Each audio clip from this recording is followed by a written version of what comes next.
It's Sunday Fun Day. That's right. Add some digital wisdom to your day with today's digital life hack, and then keep listening. A listener question is right on deck. You've heard of Black Friday and Cyber Monday, but what about Travel Tuesday? I'm Kim Commando for NetSuite. Download the CFO's Guide to AI and Machine Learning for free at netsuite.com/Kim. The Tuesday after Thanksgiving is now the day for finding great deals on flights and hotels. In 2017, travel site Hopper noticed that airlines dropped prices and offered discounts on this particular Tuesday, and people caught wind of it. Now, in the past few years, online searches for Travel Tuesday have gone up 500%.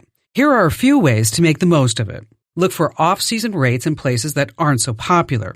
Last Travel Tuesday, lots of folks booked trips to sunny spots in the South and the Caribbean. Then set up travel alerts ahead of time so you know right away when the price drops. Just remember, Travel Tuesday is still new. Don't expect the same number of discounts, say on Black Friday or Cyber Monday, at least for now. Enter to win a $1,000 iPhone right now. Head to winfromkim.com. Hey there, tech lovers and wannabes. Want to stay ahead of the game? You've got to check out my YouTube channel. It's amazing. So many people are loving my new and improved channel. For starters, we've got fresh how-to videos every week, like how to block those super annoying political text messages, let important calls through even in Do Not Disturb mode, and oh boy, watch out for sneaky QR codes that can actually brick your phone. It doesn't stop there. Join me for Kim Commando Today, a fun podcast where we break down the latest tech news and trends. It's like talking tech with a friend, minus all the boring stuff. You'll get the latest tips and tricks to keep you in the know and have a little fun while doing it. Plus, who doesn't love being the tech-savvy one in the crowd? So head to youtube.com/Kim Commando, hit subscribe, and make sure you never miss a new video or podcast. That's youtube.com/Kim Commando. And when you're there, be sure to hit that subscribe button. That's youtube.com/Kim Commando, with a K, of course. And I'll see you on the video. All right, now for a slice of something different. Let's crank open the listener mailbox and see what gems that you've sent my way. Reed in Huntsville, Alabama. Hi there, Reed. Hi, Kim. How are you today? I'm fantastic. Thanks for asking. What's going on in Huntsville? Thanks for taking the call. Well, in Huntsville, I have a little side hustle where I turn chunks of wood into people's favorite pens. Whoa, and wait. When we do, okay. It's so fun. Okay, so you take, what kind of wood do you use? Well, my last name is Carpenter, and people give me wood. So I honestly get given trees. Wow, so, that's awesome. I use a lot of local woods, or salvage woods, or some historic woods, and acrylics, et cetera, et cetera. But that's not really the big question today. When we go to a live arts and crafts place, I bring a mini lathe that people, gather around and watch us do the work, which is fascinating. And I'd like to take that online from the garage when I'm doing work. So I want to stream the workshop live. Okay. And I'm just not sure how to proceed. Well, first of all, your workspace is going to be pretty small, right? Yeah, it's a 2-car garage. Okay. But as far as what kind of area do you need to showcase? I mean, here's what I'm thinking, because when I meant like workspace is pretty small, like enabled to watch you're going to need different perspectives, correct? Like maybe a camera over top? Right. And then, so I usually do a lot of work on the lathe, which is probably a 12-inch by 12-inch viewing area to see the work, but you can't see me. Same thing with the drill press or the laser engraver or other little tools like that. So a profile of me working is okay, but probably more fun to see it up closer. Okay. And I was thinking about, mounting webcams in the false ceiling of the garage.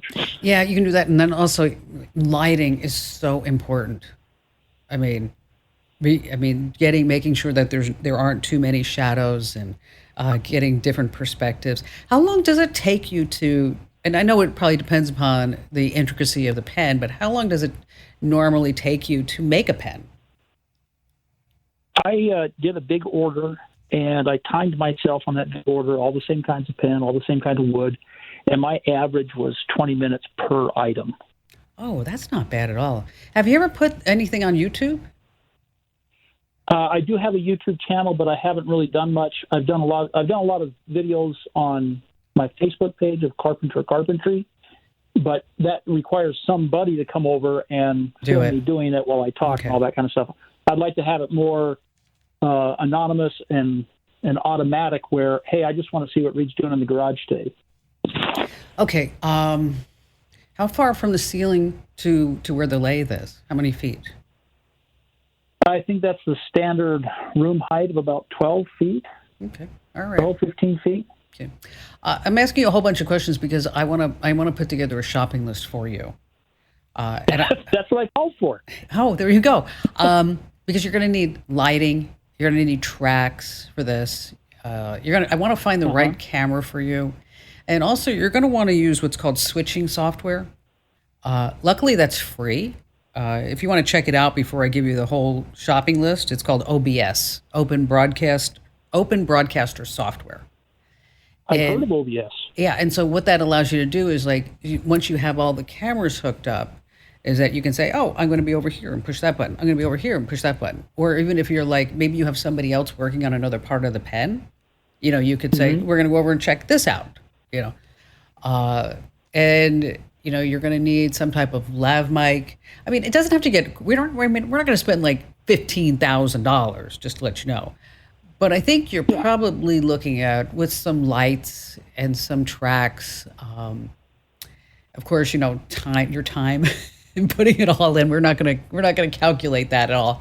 But probably that's just a loss leader right there. Yeah, exactly. But it's probably going to be maybe I'm just guessing from my hip, probably about $1,500. I was looking to start about a third of that because I already have lots of lights in the garage. Oh, you do? I can see what I'm doing. Awesome. Yeah, the lights are. I'm pretty happy with the lights. Okay, then you know what? Then we can I haven't put in tracks, and I have a lapel mic. I was looking more for the software side, and then the camera side, and how to send it out and tell people to see this without compromising my home Wi-Fi. Yeah, we don't want to do that either. You're going to put everything on a different network, but we'll explain that. You're going to keep your main network, and then you're going to start another network for this. Do you get our tips? Okay. Yes. Okay. What I'm going to do is we're going to write this up as a tip between now and, let's say, over the next week or so. Okay. And we'll go through about how to live stream. We'll pick the streamer. We'll talk about the cameras, and we'll figure out exactly the gear that you need. I'm going to include the lights and the lapel mics as well, Reed, even though you don't need them, just in case somebody who is reading, they might need them. Again, if you're not getting our newsletters already, make sure that you sign up over at Komando.com. Hey, cheers for being part of the listening squad. Now, if you have something on your tech radar that you're dying to know more about, easy peasy. Head over to Komando.com, click Email Kim. Now, every email you send gets my full attention. No kidding. Now, when you're ready for no fluff, just essential tech stuff in your inbox, head over to GetKim.com and sign up for my free daily newsletter. That's GetKim.com.